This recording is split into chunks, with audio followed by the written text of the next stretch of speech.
Hello dear students, again Vinay is here to welcome you in the class of Physical Education and Sports Science। मेरे प्यारे बच्चों, हम लोग class कर रहे हैं यूजीसी नेट पेपर सेकंड की, और पेपर सेकंड में भी हम सितंबर 2013 का थर्ड पेपर सॉल्व कर रहे हैं। इससे पहले हम दो क्लास ऑलरेडी इसकी ले चुके हैं। इसमें टोटल हम लोग 4 क्लासें पहले ले चुके हैं, 5वीं क्लास है आज। ठीक है, पार्ट 5 कंप्लीट करेंगे। 15-15 क्वेश्चंस की हम ये सीरीज कर रहे हैं, और 2 और पार्ट करने के बाद टोटल 75 क्वेश्चंस इसके हो जाएंगे। और 2013 सितंबर का जो पेपर है आपका, पेपर 1, पेपर 2 और पेपर 3, ये तीनों पेपर जो है वो कंप्लीट हो जाएंगे। तो आज हम क्वेश्चन 45 तक कंप्लीट करेंगे। ठीक है, फिर चलते हैं और आज जल्दी से क्विक करेंगे। कुछ क्वेश्चन जो है इसमें पार्ट में इजी हैं, तो हम और इनको जानने की कोशिश करेंगे और समझते चलेंगे इनको। ठीक है, तो पहला क्वेश्चन है, इन द हाइट एल्टीट्यूड और जंपर विल हैव। ये कह रहा है कि एक एल्टीट्यूड, हाई एल्टीट्यूड की बात हो रही है। मींस एल्टीट्यूड का सीधा मतलब क्या होता है मैं आपको बता दूं कि जैसे फॉर एग्जांपल आप सरफेस एरिया में या फिर जहां पे भी कोई लैंड एरिया है, ठीक है, यहां से आप कहीं भी माउंटेन रीजन में जाएंगे, माउंटेन रीजन पे जाएंगे, मतलब हाइट जैसे जैसे आपकी ऊपर होती जाएगी उसको क्या बोलेंगे हम, एल्टीट्यूड। ठीक है, तो जैसे जैसे हाइट ऊपर जाएगी आपने उसका अनुमान लगाना है कि उसको इन्फ्रेंस करना है कि उसके रेफरेंस में ये जो है वो चीजें किस तरह से वेरी करेंगी। तो question is asking that the high altitude a jumper will have. Jumper के पास क्या होगा, less friction and more body weight. Friction जो है वो कम होगा और बॉडी वेट जो है वो भी कम होगा। ठीक है, than less air friction and less body wait. Question का जो सी ऑप्शन है उसमें कहता है कि जो रिफ्रैक्शन है एंड मोर बॉडी वेट। ठीक है, then more friction and less body weight. ठीक है, चलिए जल्दी से समझिए इसको और उसके बाद अपना आंसर दीजिए फटाफट। हम लोग फिर नेक्स्ट क्वेश्चन करेंगे और चीज़ों को समझने की और ज़्यादा अच्छी तरह से कोशिश करेंगे। इसका एक्सप्लेनेशन मैं आपको दूंगा, जिससे एक्सप्लेनेशन से भी बहुत सारी चीज़ें आगे आने वाले क्वेश्चंस के लिए आपकी क्लियर हो जाएंगी। राइट, चलिए, बहुत अच्छे बहुत अच्छे, शाबाश। ऐसे ही आंसर्स आप लोग करते रहिए, बहुत खुशी होती है जब आप सब लोग अच्छे से आंसर करते हैं। तो ठीक है, चलिए, बेहतरीन, बहुत अच्छे, वेल डन। तो इसका आंसर क्या है, बी आंसर इसका करेक्ट है। अब बी आंसर करेक्ट है, मैं इसका एक्सप्लेनेशन आपको दे देता हूँ कि किस तरह से बी आंसर जो है वो करेक्ट है। ठीक है, चलिए, कुछ चीजें आप नोट डाउन कर लीजिए कि जैसे ही आपका एल्टीट्यूड बढ़ता है, एल्टीट्यूड आपका क्या होता है, हाई होता है। ठीक है, या फिर आप बोलो कि एल्टीट्यूड आपका इंक्रीज होता है।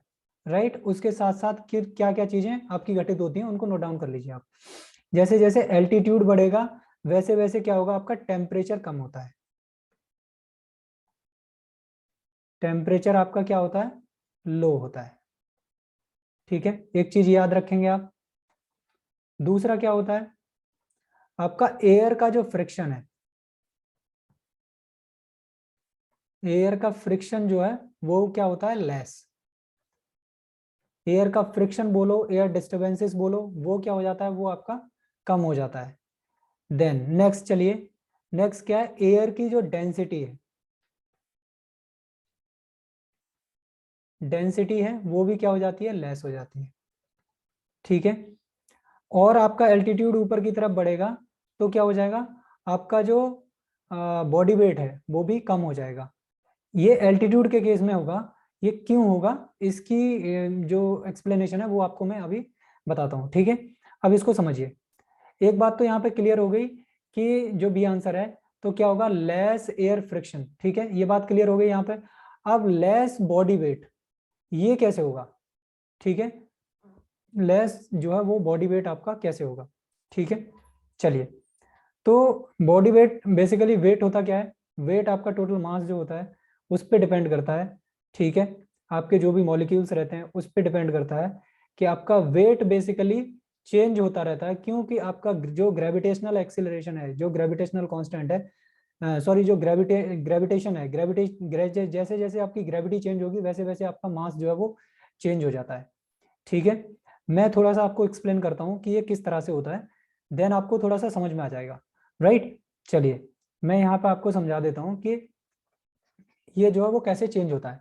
ठीक है, चलिए समझिए।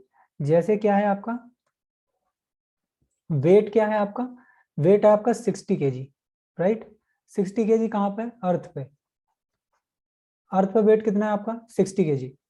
और यहाँ पे कुछ ग्रेविटी है आपकी, ड्यू टू सम ग्रेविटी। तो अर्थ की ग्रेविटी क्या है वो कुछ अलग है, right. Then weight at moon, moon जो है वो कितना हो जाएगा? ये 1/6 हो जाता है। तो 1/6 अगर 60 का देखेंगे तो आपका वेट जो है वो 10 kg रह जाएगा अगर 60 kg का आदमी किस पे जाता है? मून पे, राइट। तो ये क्या होता है? ग्रेविटी की वजह से, ग्रेविटी की वजह से क्या होगा? आपका वेट जो है वो वेरी करता है, राइट।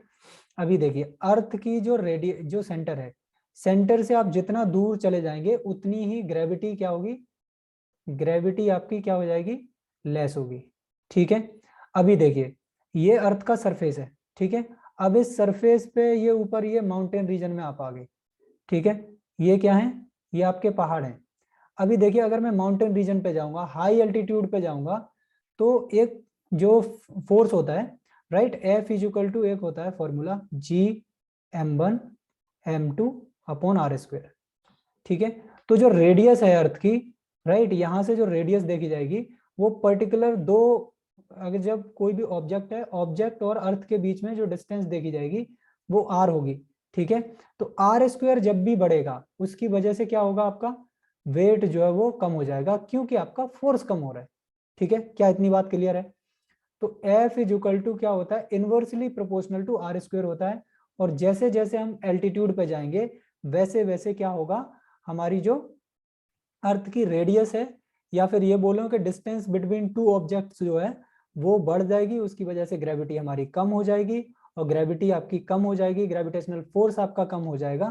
तो ऑटोमेटिकली क्या होगा मेरे प्यारे बच्चों? ऑटोमेटिकली हमारा ये जो आपका सॉरी क्या है, ये आपका जो जो वेट है वो ऑटोमेटिकली कम हो जाएगा। जैसे कि फॉर एग्जांपल में मैंने आपको बताया था कि एग्जांपल में क्या बताया था मैंने आपको? एग्जांपल में मैंने आपको बताया था कि आप जैसे जैसे कहाँ जाते हैं? मून पे जाते हैं, वैसे ही आपका वेट कम होता है। सिंपली सिंपल मैनर में वही सेम काम होगा, और सेम काम होते ही आपका वेट जो है वो कम होगा, बिकॉज वहां पे ग्रेविटेशनल फोर्स की वैल्यू कम है in comparison of earth, so that your weight will be less on the moon. और आपका जो मास होता है वो मास कभी भी चेंज नहीं होता है, क्योंकि ये एक्चुअल जो आपके मॉलिक्यूल्स मौजूद होते हैं किसी भी बॉडी में, उस मॉलिक्यूल्स पे काम करता है। इसकी वजह से मास आपका चेंज नहीं होता, वेट आपका चेंज हो सकता है। आई होप दैट कि इससे कई सारे कॉन्सेप्ट आपके क्लियर हो गए होंगे। अब हम इस क्वेश्चन को करते हैं। ये काफी इजी क्वेश्चन है और इसको मैंने पढ़ाया है आपको, ठीक है। चलिए क्वेश्चन पढ़िए। Determine the sequence of event following muscular contraction. इसमें क्या करना है? मस्कुलर कॉन्ट्रैक्शन को आपने देखना है, सीक्वेंस आपने बताना है कि कभी भी जो मसल है वो कॉन्ट्रैक्ट अगर हो रही है तो किस सीक्वेंस में होगी। यहाँ पे कुछ ऑप्शन है आपको: uncovering of active sites of actin filament, then break down of ATP, third is release of calcium ion Ca, right, then coupling of action and myosin filament, right, then decrease the distance between Z lines. इतनी सी बात यहाँ पे दी है, जल्दी से आप inference करें, इंट्रोस्पेक्शन करें, go through the question and let me know the answer, ठीक है। चलिए जल्दी से, ये इजी सा क्वेश्चन है। मैंने आपको पूरी स्लाइडिंग फिलामेंट थ्योरी जब पढ़ाई थी तो उसमें इसको पूरी तरह से मैंने एक्सप्लेन करा था, और इससे रिलेटेड ही मैंने आपको एक क्वेश्चन दे भी रखा है पहले, ठीक है। अभी क्या है, ये हम एक PYQ सीरीज कर रहे हैं 2013 की, राइट। बढ़िया बढ़िया, बहुत अच्छे बहुत अच्छे। बाकी कुछ लोगों ने जिन्होंने गलत आंसर दिया है वो एक बार फिर इसको देख लें, बहुत इजी तरीके से देख लें। देखिए बेटा, सबसे पहले क्या होता है, मसल जो होती है वो आपकी रिलैक्स कंडीशन में होती है, ठीक है। ये रिलैक्स्ड है। अब रिलैक्स होने के बावजूद सिंपली सबसे पहले होगा क्या कि जब कोई एक्शन पोटेंशियल जनरेट होता है, सबसे पहले क्या होता है? Action potential. जब एक्शन पोटेंशियल जनरेट होता है तो सबसे पहले वो अलाउ करता है कि आपका कैल्शियम आयन जो है, कैल्शियम डबल पॉजिटिव आयन, वो क्या हो? रिलीज हो। और ये क्या होती हैं? ये रिलीज होता है किसके? ट्यूब्स होती हैं, छोटी छोटी टी ट्यूब्स होती हैं मसल्स में, ठीक है, एक्टिन और मायोसिन फिलामेंट के इधर उधर। उन टी ट्यूब्स से होता हुआ ये क्या होता है? कैल्शियम क्या करता है? रिलीज होता है। और कैल्शियम रिलीज होने की वजह से सबसे पहले क्या होता है? Calcium release. और जैसे कैल्शियम रिलीज होगा वो तुरंत जो एक्टिव साइट है मायोसिन और एक्टिन फिलामेंट पे ये साइट्स होती हैं। और ये किसके हेल्प से बंद रहता है? ये हेल्प से बंद रहता है दो और कंपोनेंट्स होते हैं जिनको बोलते हैं ट्रोपोनिन एंड ट्रोपोमाइसिन। ये दोनों कंपोनेंट्स की हेल्प से ये क्लोज रहता है। तो दूसरे नंबर पे क्या है? Uncovering of actin and myosin filament. जब ये हो जाएगा तो इसके तुरंत बाद क्या होगा? इसके तुरंत बाद क्या होगा? ये कपलिंग फोर्स जिसको बोलते हैं हम, जंक्शन बनता है, वो बनेगा। और फिर उसके बाद तुरंत क्या होगा? जैसे ये जंक्शन बनेगा, हमें एक पावर स्ट्रोक जनरेट करने के लिए क्या होगा आपका? वो खर्च होगा हमारा एटीपी, राइट? एटीपी का ब्रेकडाउन हो जाएगा और एनर्जी रिलीज होगी, जिससे क्या होगा? हमारा पावर पावर स्ट्रोक जनरेट होगा। और पावर स्ट्रोक जनरेट जैसे ही होगा तो distance between two Z line will become decreases. ठीक है, इतनी सी बात आई होप दैट आपको क्लियर होगी। तो बी आंसर आपका करेक्ट हो जाएगा। हम लोग चलेंगे, जानेंगे अगले क्वेश्चन को। ठीक है, तो बी आंसर इसमें करेक्ट होगा। अब चलेंगे क्वेश्चन नंबर 33 की तरफ, राइट? क्वेश्चन नंबर 33 को जानेंगे। ये भी इजी सा है क्वेश्चन, बहुत ज्यादा कुछ है नहीं इसमें क्वेश्चन में। चलिए तो हम जानते हैं इस क्वेश्चन को, समझिए इस क्वेश्चन को। Right, what is saying that the Friedel field hockey skill test is following test item. देखिए किसी भी टेस्ट आइटम में, किसी भी जो भी बैटरी है, जो टेस्ट बैटरी है हमारी, उस टेस्ट बैटरी में हमेशा क्या होते हैं? कुछ ना कुछ टेस्ट आइटम होते हैं। और उन टेस्ट आइटम की वजह से क्या होता है हमारा? उन टेस्ट आइटम की वजह से हमारा एक टेस्ट जो है वो बन के तैयार होता है। तो जहां पे यहाँ देखें फ्रेंडल हॉकी टेस्ट की अगर मैं बात करूं, तो फ्रेंडल हॉकी टेस्ट में क्या होगा? ये कह रहा है कि पास होगा, इसमें ड्रिबलिंग होगा, ड्रिबलिंग बैक द बॉल होगा और गोल शूटिंग होगा। तो इनमें से कौन कौन सी टेस्ट बैटरीज हैं? टेस्ट बैटरीज हैं जो फ्रेंडल हॉकी टेस्ट में होंगी, और बाकी कौन सी टेस्ट बैटरी है जो नहीं होगी, राइट? चलिए फटाफट जल्दी से आप आंसर करें, जल्दी से। या सबको सो इसका आंसर क्या हो जाएगा? सी इसका करेक्ट हो जाएगा, क्योंकि इसमें पास भी होता है, ड्रिबलिंग भी होती है और ड्राइविंग बैक भी होता है, इसमें शूटिंग नहीं होता है। ठीक है, इसमें एक्चुअली ये थोड़ा सा गलत हो गया, उसको ठीक कर लीजिएगा। ये गोल्ड नहीं है, ठीक है, ये क्या है? गोल शूटिंग है। ठीक है, तो इसकी वजह से ये सीधा सीधा आंसर जो है वो आपका गलत हो जाएगा, राइट? तो का आंसर सही क्या हो जाएगा? सी आंसर आपका करेक्ट हो जाएगा। चलिए चलेंगे अगले क्वेश्चन की तरफ। क्वेश्चन नंबर 34 समझने की कोशिश करें। इजी सा क्वेश्चन है, फैक्चुअल क्वेश्चन है, इसमें बहुत ज्यादा एक्सप्लेनेशन की जरूरत भी नहीं है। रसल लंज वॉलीबॉल टेस्ट की बात कर रहा है। इसमें से कौन सा टेस्ट आइटम रसल जो लंज वॉलीबॉल टेस्ट है उसमें है, बाकी कौन सा टेस्ट आइटम नहीं है? सर्विंग एबिलिटी की बात कर रहे हैं, बी आपका स्पाइकिंग एबिलिटी, सी आपका ब्लॉकिंग एबिलिटी एंड डी आपका वॉलीबॉल एबिलिटी। जो बॉलिंग एबिलिटी है वो, ठीक है, एग्जैक्टली इसमें ज्यादातर सबके आंसर सही है, क्योंकि एकदम इजी सा क्वेश्चन है कि इसमें सर्विंग एबिलिटी होती है और क्या है? बॉलिंग एबिलिटी होती है। तो ए एंड डी, मतलब फर्स्ट जो है आपका वो ठीक होगा। इसको थोड़ा सा ऑर्डर सही कर लीजिए, इसमें ऑर्डर इधर उधर हो गया। ये आपका थर्ड है, ये आपका फोर्थ है, राइट? तो इसमें क्या होगा? फर्स्ट सही होगा, फोर्थ सही होगा, मतलब डी आंसर आपका करेक्ट हो जाएगा। ठीक है, चलिए नेक्स्ट क्वेश्चन करेंगे, क्वेश्चन नंबर 35। ये बढ़िया क्वेश्चन है, आसानी से लगाइए, ज्यादा पूरा टाइम लीजिए अपना। ठीक है, मैं आपको देता हूँ 10 सेकंड आपके लिए दे रहा हूँ। 10 सेकंड में इस क्वेश्चन को लगा लीजिए। किसी एक क्वेश्चन को पकड़िए, किसी एक फैक्ट को पकड़िए और उसको पहले मैच कर लीजिए। और ऐसे क्वेश्चन में हम लोग क्या करते हैं? बेसिकली यही करते हैं कि जो सबसे ज्यादा हमें आता है उसको सबसे पहले मैच कर लीजिए और फिर उसी के बेसिस पे पूरे क्वेश्चन को सॉल्व कर दीजिए। ठीक है, चलिए बेहतरीन, बहुत अच्छे बहुत अच्छे। चलिए हाँ, टाइम अप। चलिए अब इसको सॉल्व करना शुरू करते हैं। सबसे पहले देखिए, सबसे इजी आपको इसमें से कौन सा दिख रहा है? देखिए क्लासरूम टीचिंग ओरल मेथड है, सीधी सी बात है, इसमें कोई भी दो राय नहीं है, ना कोई टेंशन है। अभी देखिए फोर्थ का थर्ड कहाँ पे दिख रहा है, राइट? क्या यहाँ पे मिल नहीं रहा है? ये फोर्थ का थर्ड, तो डी आंसर तो करेक्ट हो गया, सीधा यहीं से लग गया। अब बाकी को भी देख लेते हैं। देखिए अभी मार्चिंग क्या होता है? ये डेमोन्स्ट्रेशन मेथड होता है, ठीक है, तो ये इसका 1 हो गया, राइट? देन हम लोग देखेंगे कि लॉन्ग जंप क्या है। लॉन्ग जंप बेसिकली आपका क्या होता है? Javelin throw. जेवलिन थ्रो में देखेंगे सीक्वेंशियल मेथड हो गया। लॉन्ग जंप आपका होल पार्ट होल मेथड, ठीक है, सिंपल, इसका डी आंसर हो गया। चलिए आगे बढ़ेंगे और जानेंगे डी आंसर इसका करेक्ट हो जाएगा। ठीक है, क्वेश्चन नंबर 36 देखेंगे।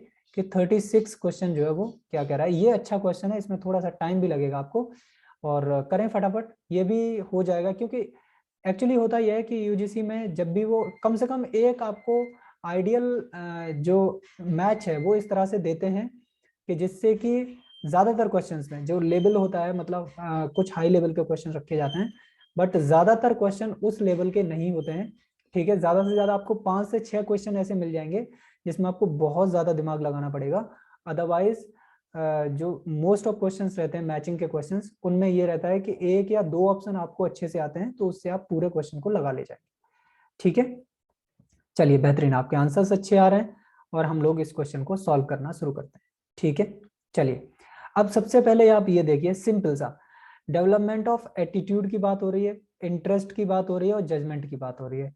तो ये सारी की सारी चीजें अफेक्टिव डोमेन की होती हैं, ये अफेक्टिव डोमेन में चली जाएंगी। ठीक है, दूसरा ऑर्गेनिक डोमेन में किसकी बात होती है? ऑर्गेनिक डोमेन जो है वो बॉडी के डेवलपमेंट की बात करता है, बॉडी के सिस्टम की डेवलपमेंट की बात करता है। तो फर्स्ट का फोर्थ, देखिए बी आंसर सीधा इससे लग गया, राइट। फर्स्ट का क्या है, वो फोर्थ है। सेकंड, अगर कॉग्निटिव डोमेन की आप बात करेंगे तो कॉग्निटिव डोमेन बेसिकली क्या है? कॉग्निटिव डोमेन है आपका, इसमें दिमाग की बात होगी, पूरे आपके माइंड के एक्विजिशन की, इंटरप्रिटेशन आप कैसे करते हैं, एप्लीकेशन ऑफ नॉलेज आप किस तरह से यूज करते हैं। देन साइकोमोटर डोमेन में तो आप सब लोग जानते हैं, development of body control coordination, मतलब फिजिकल एजुकेशन का ये समझ लीजिए कि फिजिकल एजुकेशन में फिजिकल मोटर मूवमेंट्स का जहां भी पार्ट आ जाएगा, वो मूवमेंट्स के सारी चीजें जो हैं वो इसी डोमेन में चली जाएंगी। तो बी आंसर इसका करेक्ट हो जाएगा, मतलब आपका क्वेश्चन सॉल्व हो गया। अब चलेंगे क्वेश्चन नंबर 37 की तरफ, बी आंसर इसका करेक्ट हो जाए। ठीक है, ये देखिए, ये तो फैक्चुअल क्वेश्चन है, इसमें बहुत ज्यादा टाइम हम लोग खराब करेंगे नहीं, झट से मैं आपको आंसर इसका बता देता हूँ और हम लोग चलेंगे फटाफट नेक्स्ट। सबसे टेलेस कंपटीटर कौन सा था? ये हमारा जुआंग जांग था। ठीक है, तो इससे हमारा लग जाएगा, ये फर्स्ट ही आंसर हमारा ठीक हो जाएगा। ओल्डेस्ट कंपटीटर की बात करें तो हिरोशी होकेटिसु हो जाएगा। यंगेस्ट कंपटीटर की बात करें तो ये क्या है हमारा, आजदो, और इसका थर्ड आंसर हो जाएगा, मतलब ए आंसर हमारा करेक्ट हो जाएगा। ठीक है, क्वेश्चन नंबर 38 की बात करेंगे हम लोग। क्वेश्चन नंबर 38, ये अच्छा क्वेश्चन है, क्योंकि आपने अगर बहुत अच्छे से पढ़ा है तब आप इसको लगा पाएंगे, नहीं तो आपको कंफ्यूजन होगी इसमें। ठीक है, चलिए मैं देता हूं आपको 10 सेकंड, आप इस क्वेश्चन का आंसर लगाइए फटाफट, फिर हम इसका सॉल्यूशन करेंगे। ठीक है, चलिए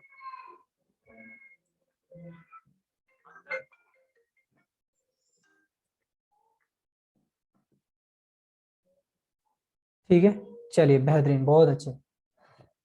चलिए मैं थोड़े बहुत कमेंट्स भी आपके देख लेता हूँ। रंजीत, राघव, चलिए अच्छे आंसर हैं, शाबाश, बहुत अच्छे। चलिए अभी देखिए, अब इसमें सिंपली आप लोग लगाना शुरू करिए। देखिए कुछ फॉर्मूले भी हमने बताए थे, हम लोगों ने ये लगाया था कि एनआर हमने एक लिखा था, ठीक है, कि नेचुरलिज्म के कौन है, रूसो, लेकिन यहाँ तो ऐसा कुछ दिख नहीं रहा, राइट। आइडियलिज्म के प्लेटो, हमने आईपी एड्रेस के नाम से इसको याद कर रखा था, लेकिन यहाँ प्लेटो भी नहीं दिख रहे हैं। ठीक है, पीडब्ल्यू के पीडी हमने याद रखा था पेन ड्राइव, यह प्रैग्मेटिज्म के जॉन डेवे भी नहीं दिख रहे हैं। देन RAC तो हमने लिखा था, ठीक है। इसमें क्या होगा, रियलिज्म के कौन है, अरिस्टोटल, तो इसको लगा के खत्म करें पहले, सबसे पहले। ठीक है, तो रियलिज्म के कौन हो जाएंगे आपके, अरिस्टोटल। ठीक है, तो लास्ट का क्या हो गया, 1। देन उसके बाद आइए आप नेचुरलिज्म की बात करें, नेचुरलिज्म के कौन है, व्हाइट हेड। ठीक है, तो ये आपका खत्म हो गया। देन आइडियलिज्म, प्रैग्मेटिज्म के कौन है, सेकंड का, थर्ड का आपका सेकंड हो जाएगा, मतलब थर्ड में या तो आपका, इसमें देखिए सब में सेकंड सेकंड आपका आंसर दिया हुआ है, राइट। बहुत अच्छे। ऐसे क्वेश्चन जब मैं पहले आपको बता रहा था, कुछ देर पहले बता रहा था कि ऐसे क्वेश्चन आपको कम ही मिलते हैं, ठीक है, बहुत कम देखने को मिलते हैं, इवन दैट। ठीक है, तो थर्ड का सेकंड इसमें सबको दिया है, मतलब प्रैग्मेटिज्म से आप इसको नहीं लगा सकते। देन फोर्थ, रियलिज्म का क्या था हमारा, अरिस्टोटल। चौथे का 1 दिया हुआ है, तो ऊपर के दोनों हमारे क्या हो जाएंगे, ये कट हो जाएंगे, इन दोनों में से कोई नहीं होगा, यहां से कोई भी आंसर आपको मिलेंगे। ठीक है, बहुत अच्छे। अब इसको आपको समझना है, इसको अच्छी तरह से आपको जानना है। ठीक है, तो फर्स्ट वाले का फोर्थ, मतलब आपका सी आंसर करेक्ट हो जाएगा। अब हम लोग चलेंगे और जानेंगे नेक्स्ट। ठीक है, बहुत अच्छे। क्या इसमें क्या बताया था मैंने? हाँ, डी, राइट। तो इसमें क्या हो जाएगा आपका? डी आंसर जो है वो करेक्ट हो जाएगा, राइट। आइडियलिज्म, आइडियलिज्म आपका किससे रिलेटेड है? आइडियलिज्म आपका रिलेटेड है एस्ट्रोलॉजी से। और नेचुरलिज्म आपका किससे रिलेटेड है? नेचुरलिज्म आपका रिलेटेड है इससे थर्ड से। आइडियलिज्म आपका वाइट हेड, ठीक है। Okay, alright. चलिए बढ़ते हैं, नेक्स्ट क्वेश्चन हम लोग करेंगे। क्वेश्चन नंबर आपका है 39, ठीक है। इसमें करिए, ये भी सिंपली है, मैं आपको बता देता हूँ इसको जल्दी से। इसमें सिंपल आप एक लगा लीजिए। प्रिटेंस का मतलब क्या होता है? प्रिटेंस का मतलब होता है एक तरह से मिमिक्री करना, राइट। और थर्ड का फोर्थ देखिए आप कौन सा है, सिर्फ सी आंसर में आपको मिल रहा है। मतलब आपका जो कम्पिटिटिव गेम्स हैं, कम्पिटिटिव गेम्स को हम लोग क्या बोलते हैं? कम्पिटिटिव गेम्स को हम लोग बोलते हैं एगॉन, ठीक है। ये सेकंड से मिल जाएगा आपका। अब आप सेकंड का देखेंगे, गेम ऑफ चांस किसको? एलिया को बोला जाता है, राइट।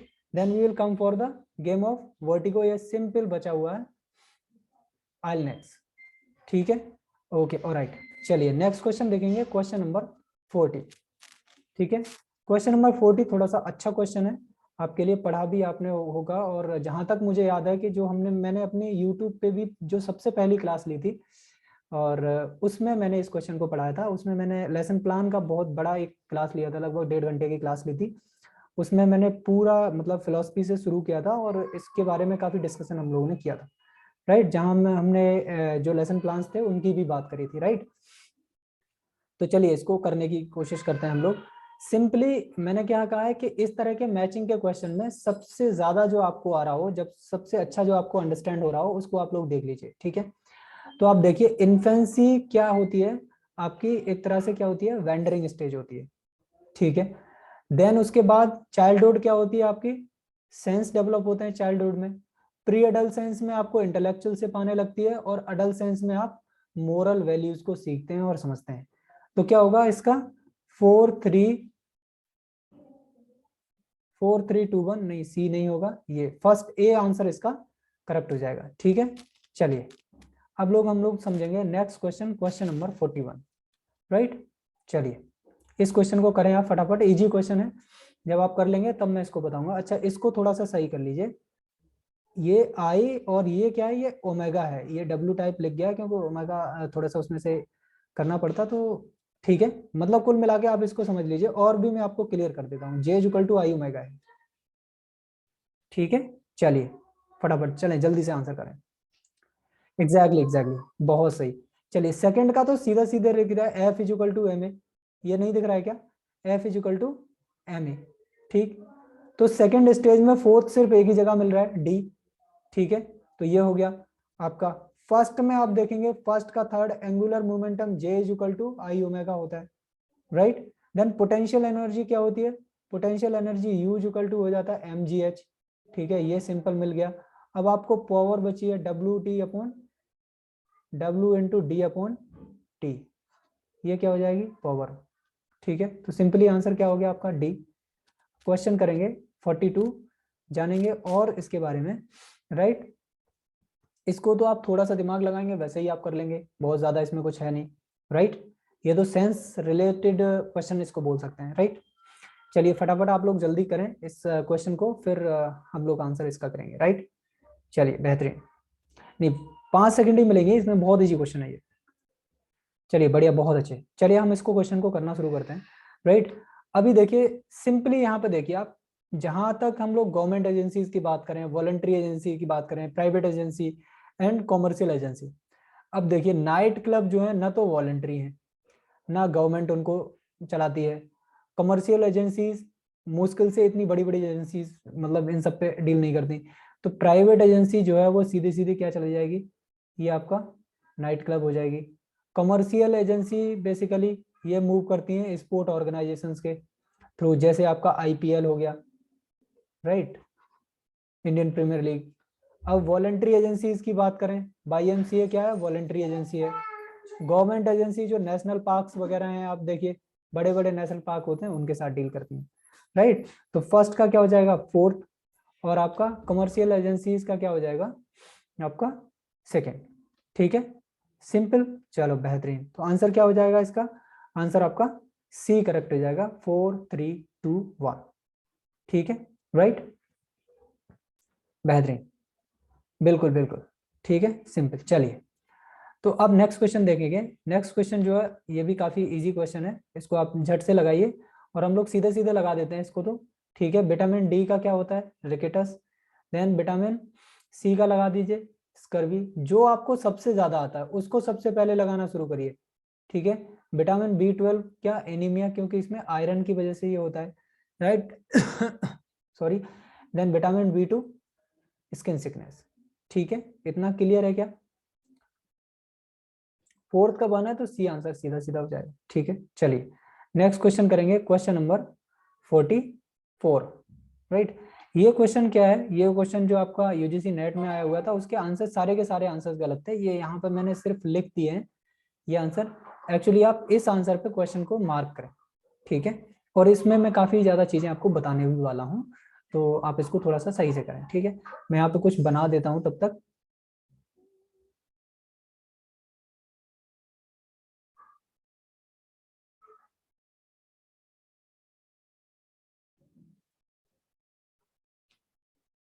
चलिए, आई होप दैट आपने अब आंसर्स भेजना शुरू कर दिए होंगे। अभी आप समझने की कोशिश करें इसको। देखो, एक होता है जेनु बैरम, ठीक है, दूसरा होता है जेनु बैलगम। बैरम से आप लोग याद रखिए, बैरम से बी भी याद रखिए। तो जेनु बैरम का मतलब होता है बो लेग्स। बो लेग्स लिखा हुआ मिल सकता है, या फिर आपको बो नी भी मिल सकता है। तो आप इसको लेके कंफ्यूजन में ना हो। जैसे यहाँ पे नॉक नी भी मिल, यहाँ नॉक नी लिखा है जैसे, ठीक है, यहाँ नॉक लेग भी मिल सकता है। ठीक है, तो इसमें कोई भी कंफ्यूजन आपको नहीं होना चाहिए। तो जैनु बैरम का मतलब होता है बोनी, जैनु बैलगम का मतलब होता है नौकनी। ठीक है, नौकनी में ये होता है कि पैर आपके अंदर की तरफ होते हैं, और बोनी में क्या होता है, ये इस तरह से पैर बाहर की तरफ होते हैं। ठीक है, यहां तक बात क्लियर है, मोस्टली लोगों को ये मालूम होगा। अब हम आते हैं पैस प्लेनस और पैस कार्बस पे। अब ये क्या, देखिए, ये दोनों के दोनों जो हैं, ये क्या है? ये कर्वेचर, कर्वेचर ऑफ फुट, ये फुट से रिलेटेड है दोनों। ठीक है, चाहे आप क्या नाम है, पैस प्लेनस की बात करें, चाहे आप पैस कार्बस की बात करें। अब इसमें होता क्या है ये समझिए। पैस प्लेनस की जहां बात होगी, प्लेनस मतलब प्लेन, इसको तो आप फ्लैट फुट कर दीजिए। क्या ये फ्लैट फुट नहीं बोल सकते आपको?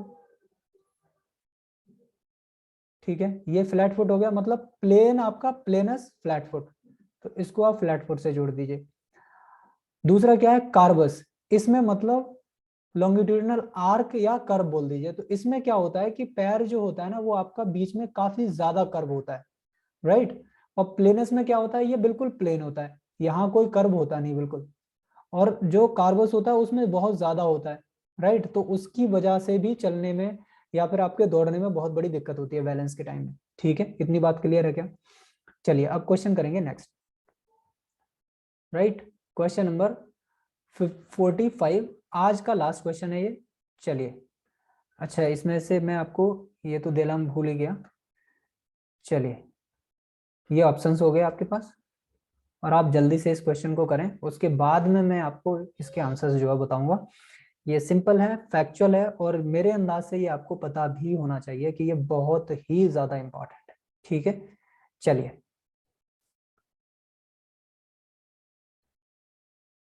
Very nice very nice. चलिए,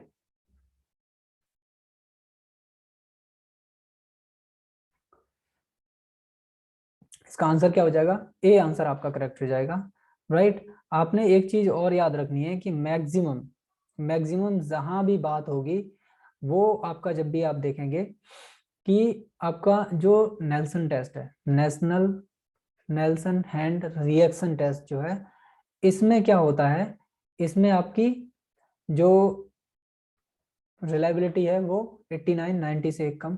दूसरा, कूपर टेस्ट जो है आपका, कूपर टेस्ट की जो रिलायबिलिटी है वो बहुत ज्यादा है। ठीक है, ये आपने याद, सॉरी, सार्जेंट जंप की, मैं भूल गया।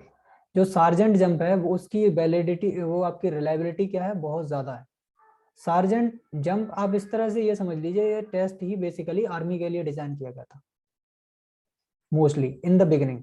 ये ध्यान में रख के किया गया था कि आर्मी के लिए, तो इसकी रिलायबिलिटी पे बहुत काम किया गया, राइट। तो इसकी रिलायबिलिटी क्या होती है, वो सार्जेंट जंप की बहुत ज्यादा होती है, राइट। बाकी जेसीआर की क्या होती है आपकी, जेसीआर की आप बात करेंगे तो इसकी 91 होती है, ठीक है, जेसीआर टेस्ट की। देन आपके बाद नेल्सन हैंड टेस्ट की आप बात करेंगे, इसकी 89 होती है आपकी, राइट। और उसके बाद रह गया आपका कूपर टेस्ट, कूपर टेस्ट की कितनी होती है, 89। तो कूपर टेस्ट और आपका नेशनल हैंड रिएक्शन टेस्ट जो होता है उसकी भी आपकी रिलायबिलिटी जो होती है वो सेम होती है। अच्छा, इसमें एक क्वेश्चन और पूछता है आपका, जो होता है pencil drop test, pencil drop test या फिर scale drop test, scale drop test, pencil drop test या फिर स्केल ड्रॉप टेस्ट जो होता है आपका, वो किस लिए होता है, राइट। ये सिंपली आपको बताना है। तो पेंसिल ड्रॉप टेस्ट की बात करें या स्केल ड्रॉप टेस्ट की बात करेंगे, तो ये किसके लिए होता है, स्केल ड्रॉप टेस्ट। ये किसके लिए होता है आपका, ये बेसिकली होता है आपके लिए रिएक्शन टाइम के लिए, रिएक्शन टाइम। तो आई होप दैट कि इतनी बातें जो है वो आपकी क्लियर हो गई होंगी। मिलेंगे हम लोग अगली क्लास में, बिना किसी टाइम वेस्ट किए हुए हम लोग इसको खत्म करेंगे। जैसा कि मैंने पहले भी बताया, आप लोग रेडी रहिए। ये क्लास जैसे ही खत्म होगी हम लोग क्या करेंगे, रिसर्च एप्टीट्यूड के क्वेश्चंस करेंगे। और रिसर्च एप्टीट्यूड के क्वेश्चन के बाद 2 क्लास में लूंगा, फिर उसके बाद बायो एनर्जेटिक्स की क्लास और इसकी जो छूटी हुई क्लास इसकी रह गई थी फिजिकल एजुकेशन की, उसको हम लोग कंप्लीट कर देंगे, ठीक है। इतनी सी बात क्लियर है क्या, ठीक है। इसी के साथ हम आज की क्लास खत्म करते हैं, मिलेंगे अगली क्लास में, तब तक के लिए नमस्ते।